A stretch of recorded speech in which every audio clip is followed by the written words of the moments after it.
a major class action lawsuit against the big tech giants, including Facebook, Google, and Twitter. We're demanding an end to the shadow banning, a stop to the silencing, and a stop to the blacklisting, banishing, and canceling that you know so well. There is no better evidence that big tech is out of control than the fact that they banned the sitting president of the United States earlier this year. If they can do it to me, they can do it to anyone.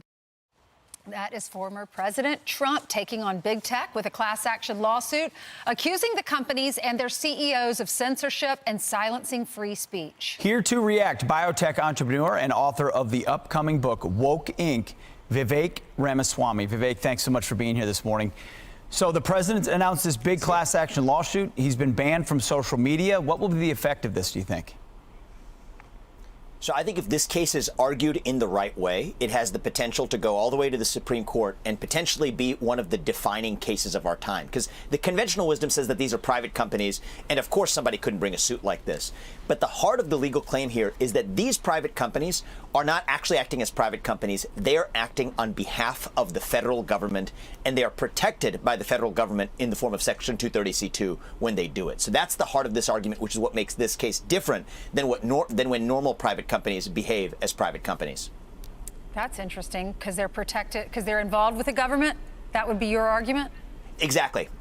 Exactly. So there's two prongs to the argument. I've seen that Trump, based on what I saw yesterday, they're making one of the prongs pretty strongly. I think they should make both prongs strongly if they take this case to the Supreme Court. The two prongs are this.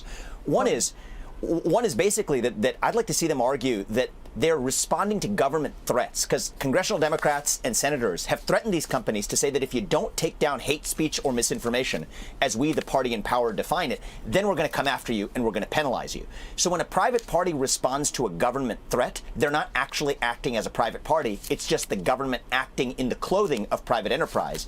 And here, that same government has immunized these companies from liability in the form of Section 230. So it's a 1-2 punch, a carrot and stick approach.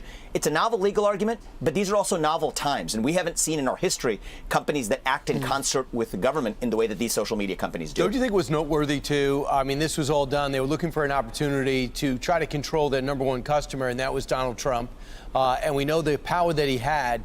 But after they take him down, I heard we saw leaders around the world concerned that they did this, that these competitors, so-called competitors, combined to wipe him out and then destroy Parler, the up-and-coming competitor, the next day.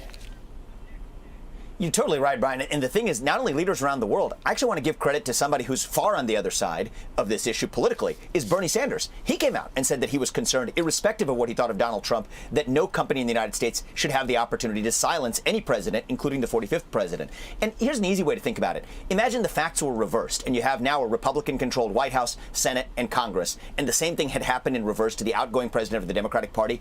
Everyone who is making and singing the praises of private enterprises being able to make their decisions on the other side would be making precisely the opposite argument. You know, one of my best friends wrote me on the 4th of July and said she posted "Freedom isn't free" with a picture, an American picture, and tagged Folds of Honor, and they wiped it out. They took it off her page. They wouldn't let her, and I think they slapped her on the wrist for a few days and wouldn't let her participate. And private companies can threaten liberty just as much as the government. That's what we're seeing today. That's exactly right. Vivek Ramaswamy, the book is Woke Inc. Thank you so much for being here this morning. Thank you. Thank you. Hi, everyone. I'm Brian Kilmeade. I want you to do me a favor. I want you to click to subscribe to the Fox News YouTube page. This is the only way that I know for sure that you're not going to miss any great commentary, any great news bites, any great interviews coming your way on Fox. You can get it all here on YouTube. So subscribe right now.